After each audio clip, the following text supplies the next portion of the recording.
39, Scotty, day 4. After 4 days in the lookout, we've fallen into a pattern. Every morning, we wake in each other's arms, get up to add wood to the fire, shovel the catwalk and stairs, make a trip to the outhouse, then crawl back into bed until there's enough light streaming through to heat water on the stove for our packets of oatmeal. Light is simple in the fire tower. However, this morning something is different. I can't quite place it. My mind is still drowsy, and with Cal folded around me, I'd rather close my eyes and sink back into a slumber where there are no divorce papers, no shitty apartment, no worries about whether I have a job. I must be doing awesome if my current precarious predicament of being marooned on a mountaintop is preferable to real life. Then it hits me. It's quieter. I can hear the crackle of the fire from the bed. Since we arrived here, the wind has been constant and unrelenting, blowing and whistling through trees and rock. It became white noise that faded into the background. Cal, I rotate in his embrace, jostling him awake. Do you hear that? He mumbles, still half asleep. It's quiet. I think the storm is coming to an end. That has him blinking awake and sitting up. He squints, peering through a hole in one of the slats of the shutters behind us. He climbs out of bed and not so gracefully throws on his jacket and boots. The door isn't thrown off its hinges when he opens it and steps outside. That's new. He sticks his head in. Scotty, come outside, I want to show you something. It's not my first choice. Blanket's warm, outside cold. But I drag my butt out of bed and shuffle over to my gear, pulling on my clothes and hiking boots.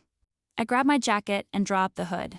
When I open the door, I brace for that first gust to suck the breath from my lungs, and it does. The wind may be lessened, but it's still raw and breezy enough to snatch your soul. Squinting against the light reflecting off the snow, which has taken on a golden color, I shield my eyes, and he guides me down the catwalk. I slowly drop my hand, noticing a patch of orange through the clouds. Feels like weeks since I've seen a sunrise or sunset. Callahan ushers me in front of him, and looking out over the railing, I gasp at the vista laid before us. It's a mountaintop, and another mountain, and another. I'm speechless. It doesn't look real. A good portion is hidden behind cloud cover, but the bits that peek through are nothing short of magnificent. The range of summits to the north are washed with pink and orange where the sun reaches their snowy caps, and every shadow and ridge is painted in a cool blue. It's living art. Great, huh? His voice is rough with sleep. Wow, is the only word I can think of, and it's not enough. There's no use in taking a photo, the pictures will never do it justice. There's no use in talking about it either. I'll never be able to describe it. It's something that has to be experienced firsthand and will only ever be understood by the person at your side. My hair blows in the wind. I'm freezing, but nothing could steal me from this spot as we watch the sunrise from the top of the world. It's unbelievable. The most breathtaking place on the planet as far as I'm concerned. This is one of those experiences that alters one's brain chemistry. Nothing matters. Blinking back tears, I realize every problem I was facing is so insignificant in comparison to the untamed landscape before me.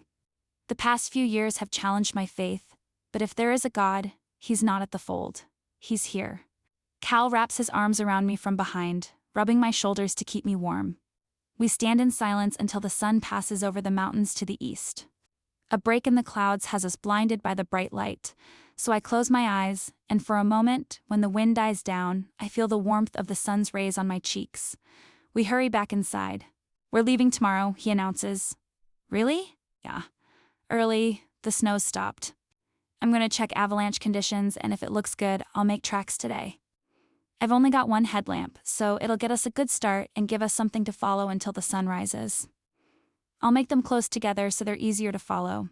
There's going to be some deep spots. I know. I've been trudging through it multiple times a day when I take a trip to the outhouse. Prior to Washington, I'd seen snow only a handful of times, and each time, it wasn't more than a dusting or a couple inches at most. When I was young, there was a year we had 8 inches, but I barely remember it. I thought deep piles of snow were equivalent to walking through foam. I's not. Snow is dense and unforgiving. It packs hard like soil and ices over into bricks. Since being at the top of this mountain, I've learned just how ferocious Mother Nature can be. When she whips those pretty little flakes around in a negative wind chill, they might as well be throwing stars. No, Scotty, there are drifts that could be above your chest in certain spots. And we have no equipment. No snowshoes, skis, or sleds. My eyebrows shoot to my forehead. What? He nods. I'm gonna try to text the guys and see if I can get something through. Now that the snow stopped and there's more visibility, we might be able to get a signal to the tower. I'll let them know what route we're taking, so they can meet us halfway or at the very least be watching for us. He grabs his phone off the table and a sense of urgency settles over me. Obviously, I knew we weren't staying up here, but now that things are being set in motion, I need to do something.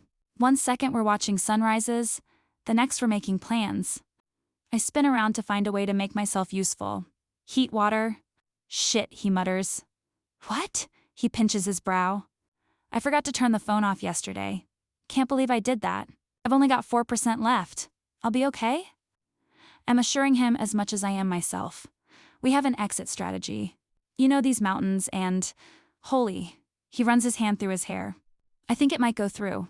I hurry over to him. Really? Yeah, look. He tilts the screen toward me just as it goes black. Shit, it still might have gone through, I think. He tucks the dead phone in his pack. I wrap my arms around him. Let's hope for the best.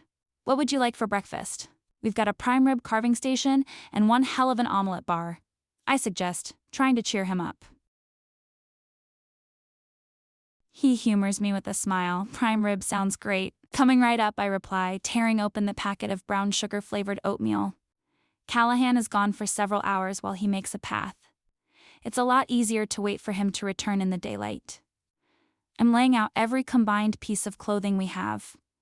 When I hear footsteps climbing the lookout stairs, I smile and rush to the door, opening it when I hear him stomping the snow off his boots. Thanks, he says with a puff of air, entering the room with rosy cheeks and sweat dripping down his face. So how did it go? Good, I got us through the tough spots. A couple loose areas leading to Goats Ridge, but I think we'll do fine if we stay on the south face. That's the windward side, and snow isn't as deep there anyway. The sun should be up by then. Nodding, I turn on the stove, heating up water for lunch. We've got about 2 gallons left, which will give us enough for lunch, dinner, and tomorrow's water supply. His clothes are soaked with sweat as he strips them off. They need to dry by tomorrow. He places the chair in front of the fire and drapes the clothes over the back. After, he returns to his pack and locates those shower wipes he had before. He stretches out in front of the wood stove, washing up. It's hard to keep my eyes off him. He's just so damn rugged and hot. You checking me out, Prescott? Obviously, I turn away and finish up our packing. He chuckles. Then I feel his palms cup my shoulders and slide down my arms. My face heats at his proximity, touch, and how few. Clothes he's wearing. He's close enough for me to pick up notes of the shower wipes he was using. I don't know what's in them, but they smell divine. It's some masculine scent that I will miss when we leave here. I spin in his arms. What are you looking forward to most when we get back? I ask. Brushing my teeth, he replies, running his tongue over his teeth. We've been getting by with baking soda and this mastic chewing gum stuff he has, which helps, but it doesn't satisfy the way a toothbrush would. Like Cal, I'm hoping to deep clean my mouth when I return. He scratches the 4-day-old scruff that's filled in. I'm trimming this for sure. I fake a pout, just don't shave it off. Hell no. I've grown too accustomed to the way it roughs up your thighs. His wicked grin has heat rushing to my face. I'm not giving that up so easily. I'm not sure what it is about his response that warms my chest, but it does. It's clear he enjoys making me blush too. His gaze lands on me and he gives me a nudge. What are you looking forward to? He asks. I want to get the dirt out of my scalp, but I'm not sure the water pressure at my apartment is going to cut it. I'll probably take a shower at the station. Most importantly though, I want to make sure I still have a job. I'm supposed to go to work tomorrow. They'll take one look at that nasty cut on your forehead and give you a week off, babe. You can take a vacation. I can't afford a week off, or a vacation for that matter. I can't afford to lose this job. I stir the soup mix into the boiling water. My stomach churns with nerves. I don't know what I'll do if I end up unemployed. It's something I've been pushing from my thoughts since the night we arrived because I've been in survival mode. But now that there's a timeline on our return, I keep circling the drain. With worry, vacation, huh? Steve heard there's a great inn at the top of Quell's Peak, I joke. You can take a shower at my place. Oh yeah? Steve got some great water pressure, he adds with a wink. I don't believe you. You're going to have to prove it. He retreats toward the stove to finish cleaning himself up. Happily, I hum in agreement and continue stirring. After a couple of minutes, I divide it between our 2 mugs and pass one to him, toasting to toothbrushes and water pressure. Toothbrushes and water pressure, he echoes, and we clink our mugs in cheers. He blows on a steaming spoonful. Oh, I have some good news too. What's that? Stir the soup in my mug, waiting for it to cool. I found some length of chain with the tools out there, with a bit of paracord. I think I can put together some crampons for your boots. Really? That would be fantastic. It'll improve my mobility in the snow, especially in any icy sections. Yeah, when we finish eating, I'll get you rigged up. For once, those stupid emergency paracord bracelets are coming in handy. I chuckle. I'm also looking forward to eating anything but soup, he says, taking a bite. Same. But the wild rice soup was good, a lot better than the same ramen noodles or instant potatoes I've been living off of back home. Do I still get to take you out to eat? Yeah, I smile, imagining what I'd order.